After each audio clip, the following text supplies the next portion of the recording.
No último vídeo nós lemos Lamentação, capítulo 2, paramos no versículo 9. Hoje vamos dar continuidade a partir do versículo 10. Vamos pedir a direção? Antes de tudo, lembrando, se você tem gostado do conteúdo, dá o gosto no vídeo, porque ele nos ajuda a espalhar ainda mais as boas notícias do Pai pela internet. Põe nos comentários que Deus fala consigo, é claro, e compartilhe com alguém, tá bom? Vamos pedir? Meu Deus, eu peço que o Senhor fale conosco, abrindo e dando entendimento à Tua palavra. Mais uma vez, nós abrimos o livro aqui em Lamentações e nós queremos ouvir a Tua voz, por isso fale conosco. Amém. No versículo 10, estão sentados na terra, silenciosos, os anciãos da filha de Sião, lançam pó sobre as suas cabeças, cingiram sacos, as virgens de Jerusalém abaixam as suas cabeças até a terra. Normalmente o povo judeu, o povo daquela área, eles gostam de dramatizar os seus sentimentos, né? Eles expressam. Então, como forma de expressar a sua humilhação, então ele joga a terra na cabeça, ele rasga suas vestes. Então, é isso que nós estamos vendo nesse texto, no 11. Já se consumiram os meus olhos com lágrimas, turbadas estão as minhas entranhas. O meu fígado se derramou pela terra por causa do quebrantamento da filha do meu povo, pois desfalecem o menino e a criança de peito pelas ruas da cidade. Ao desfalecerem como feridos pelas ruas da cidade, ao exalarem as suas almas no regaço de suas mães, perguntam a elas: onde está o trigo e o vinho? Que testemunho te trarei? A quem te compararei, ó filha de Jerusalém? A quem te assemelharei para te consolar, ó Virgem, filha de Sião? Porque grande como o mar é a tua quebradura, quem te sarará? Os teus profetas viram para ti vaidade e loucura e não manifestaram a tua maldade para impedirem o teu cativeiro, mas viram para ti cargas vãs e motivos de expulsão. O comentário diz assim: os falsos profetas da época pregavam uma mensagem aprazível, pois falavam de segurança e de sossego, enquanto Jeremias dizia que não haveria paz. Aqueles líderes enganadores não reprovavam as inclinações perversas, nem repreendiam o pecado do povo, mas anunciavam palavras agradáveis e bajuladoras, por isso eram aceitos pela nação. Jeremias, porém, que proclamava a verdade, era rejeitado e perseguido. Ainda hoje, o rebanho do Altíssimo tem sofrido com líderes espirituais que buscam os seus próprios interesses. Eles são como lobos em pele de cordeiro, que enganam com belos e sedutores discursos os incautos na fé. Aqueles que são traídos para o engano se afastam do reino de Deus. E durante muitos anos Jeremias pregou a verdade, foi humilhado, foi perseguido. Bom, se cumprindo o que está escrito na palavra de Deus, né? Que aqueles que são amigos de Deus se tornam inimigos do mundo. Não tem como agradar o mundo sendo amigo de Deus. 15. Todos os que passam pelo caminho batem palmas, assobiam e maneiam as suas cabeças sobre a filha de Jerusalém, dizendo: é esta cidade que dominavam, perfeita em formosura, gozo de toda a terra? Todos os seus inimigos abrem as suas bocas contra ti, assobiam e rangem os dentes, dizem: devoramo-la. Certamente este é o dia que esperávamos, achámo-lo, vimo-lo. Fez o Senhor o que intentou, cumpriu a sua palavra que ordenou desde os dias da antiguidade, derrubou e não se apiedou, fez o que o inimigo se alegrasse por tua causa, exaltou o poder dos teus adversários. Comentário: todos os que passam pelo caminho, os judeus se gabavam de sua cidade Jerusalém, chamada de perfeita em formosura, mas ela perdeu sua beleza e seu prestígio, tornando-se um monte de escombros. Assim virou motivo de zombaria e desprezo para os inimigos. Da mesma forma, aquele que deixa o Altíssimo perder o esplendor da sua presença, com isso, as áreas da vida que antes eram razão de louvor passam a ser causa de tristeza e vergonha. Normalmente, quem está nessa condição sempre encontra pessoas impiedosas que, ao invés de ajudá-la a se erguer, estão prontas a comparar a sua atual desolação com os dias de prosperidade. Porém, o Senhor é forte amparo para os que o invocam com fé. Ele restaura a vida e a alegria perdida de quem se volta com arrependimento e sinceridade à sua direção. Por isso, o rico não é aquele que possui grandes riquezas. Rico é aquele que possui uma grande fé. 18. O coração deles clamou ao Senhor: ó muralha da filha de Sião, corra as tuas lágrimas como um ribeiro de dia e de noite, não te des descanso, nem parem as meninas de teus olhos. Levanta-te, clama de noite no princípio das vigílias. Derrama o teu coração como águas diante da presença do Senhor. Levanta a Ele as tuas mãos pela vida de teus filhinhos, que desfalece de fome a entrada de todas as ruas. Vê, ó Senhor, e considera a quem fizeste assim. Hão de comer as mulheres o fruto de si mesmas, as crianças que trazem nos braços, ou matar-se-á no santuário do Senhor o sacerdote, o profeta. Jazem por terra pelas ruas o moço e o velho, as minhas virgens e os meus jovens vieram a cair a espada. Tu os matastes no dia da tua ira, mataste e não te apiedastes. Convocaste os meus temores em redor como um dia de solenidade. Não houve no dia da ira do Senhor quem escapasse, ou ficasse aqueles que eu trouxe nas mãos e sustentei o meu inimigo ou consumiu. De fato, a cidade não poderia acusar Deus de que Deus não havia avisado, né? A questão é que eles preferiram ouvir e dar crédito àqueles sacerdotes, ditos homens de Deus, que profetizavam paz e prosperidade, quando na verdade não haveria nada disso. Lamentação capítulo 3. Eu sou aquele homem que viu a aflição pela vara de seu furor. Ele me guiou, me fez andar em trevas e não na luz. Deveras fez virar e revirar a sua mão contra mim o dia todo. Comentário do 1 e 3. Eu sou o homem que viu a aflição. Durante 40 anos, Jeremias anunciou que se o povo de Judá não se arrependesse, a nação seria destruída. No entanto, suas palavras, inspiradas pelo Altíssimo, foram desprezadas. Devido a isso, a Babilônia se tornou a vara do furor divino sobre Judá, a fim de chamá-la ao arrependimento. No entanto, mesmo que o profeta soubesse que aquela repreensão era justa, não deixava de sofrer pelo seu povo. Jeremias poderia ter abandonado sua gente, enfrentado, entretanto preferiu andar em trevas, ou seja, cercado por aqueles que estavam aflitos em meio à derrota e ao desespero. O verdadeiro servo de Deus não fica indiferente quando vê o seu semelhante padecer. Pelo contrário, sente a sua dor como se ele mesmo estivesse sofrendo.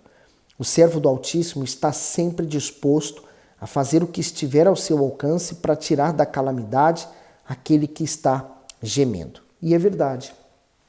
O Espírito Santo no ser humano dá essa condição a ele, essa condição dele sentir a dor do seu próximo, dele querer ganhar a alma do seu próximo, né? Dele sentir a vontade de salvar aquela outra pessoa, de falar que existe um Deus que pode tirá-la daquela situação. No 4, fez envelhecer a minha carne e a minha pele quebrou os meus ossos. Comentário, fez envelhecer a minha carne. A dor das pessoas era como duros golpes na alma de Jeremias, a ponto de afirmar que sua aflição afetou sua pele, sua carne e seus ossos. O sofrimento envelhece e adoece o corpo e a alma. Já a alegria traz saúde, vigor e beleza. Aqueles que estão atormentados por problemas facilmente demonstram em sua aparência as inquietações e as angústias que estão na sua alma. Seguindo para o 5.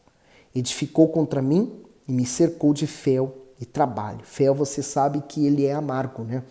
Um alimento, algo muito amargo. Então, algo amargo e o trabalho. 6. Assentou-me em lugares tenebrosos como os que estavam mortos há muito. Cercou-me de uma sebe e não posso sair. Agravou os meus grilhões. Ainda quando clamo e grito, ele exclui a minha oração. Fechou os meus caminhos com pedras lavradas, fez tortuosas as minhas veredas. Fez-me como urso de emboscada, um leão em esconderijos. Desviou os meus caminhos e fez-me em pedaços, deixou-me assolado. Armou seu arco e me pôs como alvo a flecha. Fez entrar nas minhas entranhas as flechas da sua aljava. Fui feito um objeto de escárnio para todo o meu povo e a sua canção todo dia. Fartou-me de amarguras, embriagou-me de absinto. Quebrou um cascalho os meus dentes, abaixou-me na cinza. E afastastes da paz a minha alma e esqueci-me do bem. Então disse eu, já pereceu a minha força, como também a minha esperança no Senhor. Lembra-te da minha aflição e do meu pranto, do abismo e do fel. Minha alma certamente disso se lembra e se abate dentro de mim. Disto me recordarei na minha parte, por isso esperarei. O comentário do 20 e 21. Disto me recordarei. Ao olhar para as circunstâncias de dor e miséria de Judá, comparadas ao absinto e ao fel, Jeremias se sentiu amargurado e fraco. Contudo, ele decide colocar sua confiança no Altíssimo e descansar em seus eternos propósitos. O profeta mostra que se erguerá com firme convicção na fidelidade e na bondade de Deus. E essa tem que ser a fé da pessoa que está alicerçada, firmada sobre a palavra de Deus. No 22, as misericórdias do Senhor são a causa de não sermos consumidos, porque as suas misericórdias não têm fim. Novas são cada manhã, grande é a sua fidelidade. Comentário: Deus é rico em misericórdia, especialmente para com aqueles que depositam nele sua confiança. Essa benignidade foi a razão pela qual Israel não foi consumido como as demais nações estrangeiras de sua época. Apesar das iniquidades, o Senhor preservou um pequeno grupo, fazendo vir da descendência desse remanescente judaico o seu filho Jesus. A repreensão divina não visava destruir a nação, mas transformar sua natureza obstinada. Hoje o Todo-Poderoso não trata o ser humano segundo os seus pecados, pois se assim fosse, ele exterminaria todos. Em seus preciosos atributos, Deus concede oportunidade e liberdade para que todos façam a escolha de lhe obedecer ou não. O que ele não faz é impedir as consequências da desobediência. Se há uma coisa que faz o ser humano, leva o ser humano ao sofrimento, é justamente a desobediência. Se ele decidisse sacrificar suas vontades para fazer a vontade de Deus, ele viveria o melhor, teria o melhor. A parte B do versículo 23 diz: novas são cada manhã. O Altíssimo usa o dia e a noite para declarar ao homem sua constante misericórdia por ele. Ou seja, a cada novo dia o sol traz a luz em seus raios e assim o frescor da vida e das novas oportunidades se revigoram. De igual modo se renovam o amor, o zelo e a benignidade do Todo-Poderoso para com as suas criaturas. A fidelidade de Deus é outro atributo precioso e é certamente a razão da sua perseverança na aliança conosco. Aí tem muita gente que abusa da misericórdia de Deus, porque a misericórdia de Deus ela tem um prazo de validade. Não tenha dúvida disso. Qual é o prazo de validade? Quando o ser humano morre.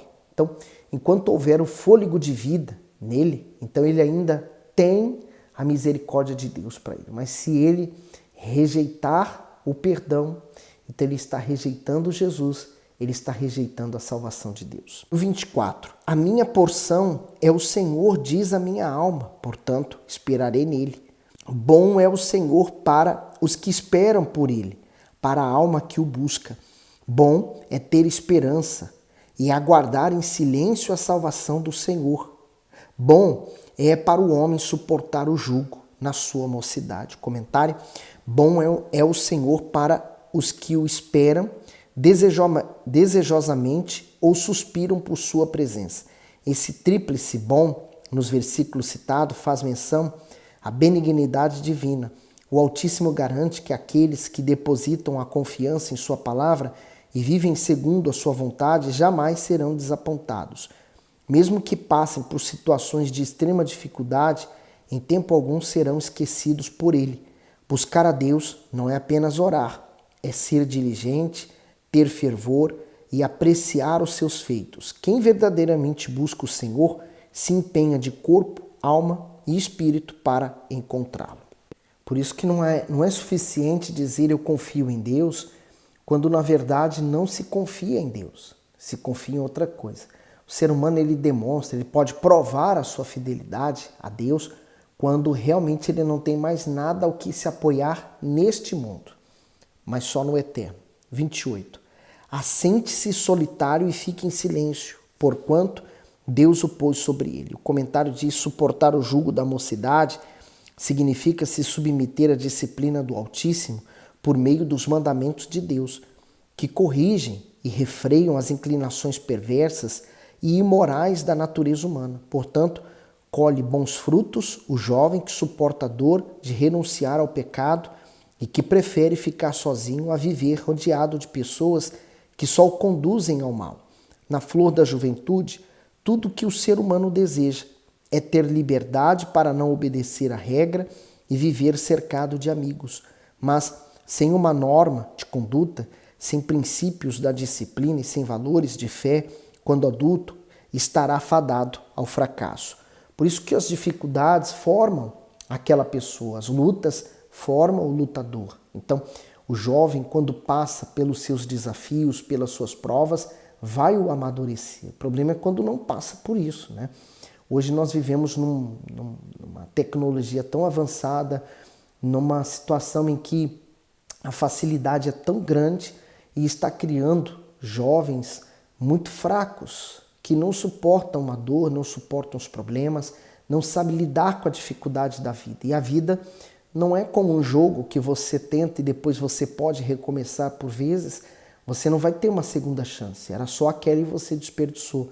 Então, alinhe nos pensamentos de Deus. Quer dizer, suporte o que você tem que suportar. Renuncie. Por vezes você vai fazer sérios e grandes sacrifícios na sua vida que você só vai colher na maturidade, na maior idade. No 29, põe a sua boca no pó, talvez ainda haja esperança. O comentário: pôr a boca no pó quer dizer se humilhar diante do Altíssimo. Naquela ocasião, devido ao cativeiro babilônico, Judá colocou seu rosto no chão, prostrando-se ao sofrimento.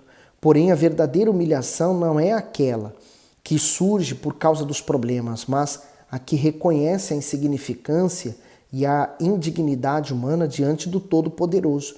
Essa humilhação é voluntária e consciente, por isso é honrada com resposta e restauração. 30.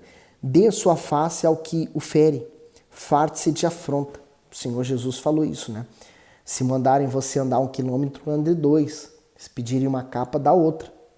31. Pois o Senhor não rejeitará para sempre, pois ainda que entristeça alguém, usará de compaixão segundo a grandeza das suas misericórdias, porque não aflige nem entristece de bom grado aos filhos dos homens. Pisar debaixo dos seus pés a todos os presos da terra, perverter o direito do homem perante a face do Altíssimo, subverter ao homem no seu pleito, não o veria o Senhor? Quem é aquele que diz, e assim acontece, quando o Senhor o não mande? Porventura, da boca do Altíssimo não sai tanto o mal como o bem? De que se queixa, pois, o homem vivente? Queixa-se cada um dos seus pecados. Comentário do 39, queixa-se cada um dos seus pecados. O mal que afligiu os judeus não ocorreu por indisposição ou injustiça da parte de Deus, muito menos por falta de amor ou de compaixão. O profeta declara que se eles sofriam era devido aos seus próprios erros. Se cada um examinar a si mesmo com sinceridade, verá que a maioria das aflições que o ser humano passa acontece em virtude de suas más escolhas. O Altíssimo mostra sua generosidade ao providenciar socorro e libertação a todos, mesmo aqueles que ignoram a sua voz porque preferem seguir as próprias vontades. No entanto, é preciso que o homem tenha responsabilidade pelos seus atos, pois o Eterno não será condescendente com ele todo o tempo. Podemos ver isso claramente na história de Israel. Deus é disciplina e por isso aqueles que seguem a ele precisam andar também na sua disciplina. No 40, esquadrinhemos os nossos caminhos e provemo-los e voltemos para o Senhor. Levantemos os nossos corações com as mãos para Deus nos céus, dizendo: Nós transgredimos e fomos rebeldes, por isso tu não perdoastes. Comentário: esquadrinhei os próprios caminhos. Em vez de murmurar contra a disciplina do Deus eterno, as pessoas deveriam avaliar a si mesmas e se arrepender e abandonar seus erros. Dessa forma, obteriam o perdão divino. Embora essa necessidade seja de todos, somente se volta ao Senhor aquele que reconhece que está longe dele e apenas busca a direção certa para a própria vida, aquele que admite que está no caminho errado. Por isso, nós todos precisamos fazer uma escolha. Você, eu, nós precisamos escolher nos entregar e aceitar o perdão divino, o amor de Deus, todos os dias. Por isso é o sacrifício diário. 43. Cobriste-te de ira e nos perseguiste, matastes, não perdoastes. Cobriste-te de nuvens para que não passe a nossa oração. Como escória e refúgio nos puseste no meio dos povos. Todos os nossos inimigos abriram contra nós a sua boca. Temor e laço vieram sobre nós, assolação e destruição. Torrentes de água derramaram os meus olhos por causa da destruição da filha do meu povo. Os meus olhos choram e não cessam, porque não há descanso, até que o Senhor atente e veja desde os céus. Os meus olhos entristecem a minha alma por causa de todas as filhas da minha cidade. Como ave me caçam os que sem causa são meus inimigos. Cortaram minha vida na masmorra e lançaram pedras sobre mim. Águas correram sobre a minha cabeça e eu disse: estou cortado. Invoquei o teu nome, Senhor, desde a mais profunda masmorra. Ouviste a minha voz, não escondas o teu ouvido ao meu suspiro, ao meu clamor. Tu te aproximaste no dia em que te invoquei, disseste: não temas. Que forte, né? Isaías passou por muitas coisas terríveis. Lembra que ele foi preso numa tipo gaiola? Ele foi lançado numa cisterna, então ele clamou a Deus e Deus falou com ele naquela condição: não temas. Então, quando você está enfrentando uma luta, quando você está sozinho, você não tem ninguém com quem contar, Deus está ali dizendo para você: não temas. Por isso, creia. Hoje as palavras que a gente lê aqui é Deus falando com a gente. 58. Pleiteaste, Senhor, as causas da minha alma, remiste a minha vida. Viste, Senhor, a injustiça que me fizeram, julga a minha causa. Viste toda a sua vingança, todos os meus pensamentos contra mim. Ouviste a sua afronta, Senhor, todos os seus pensamentos contra mim, os lábios dos que se levantam contra mim, e os seus desígnios me são contrários todo dia. Observa-os ao assentarem-se e ao levantarem-se. Eu sou a sua música. Tu lhes darás recompensa, Senhor, conforme a obra das suas mãos. Tu lhes darás ânsia de coração, maldição tua sobre eles. Na tua ira os perseguirás e os destruirás de debaixo dos céus do Senhor. Forte esse capítulo, né? Por isso, minha amiga, diante desse exemplo de que o profeta fez quando ele invocou a Deus, invoque a ele aí agora também. Faça o mesmo, Deus vai te responder. Que Deus abençoe você abundantemente.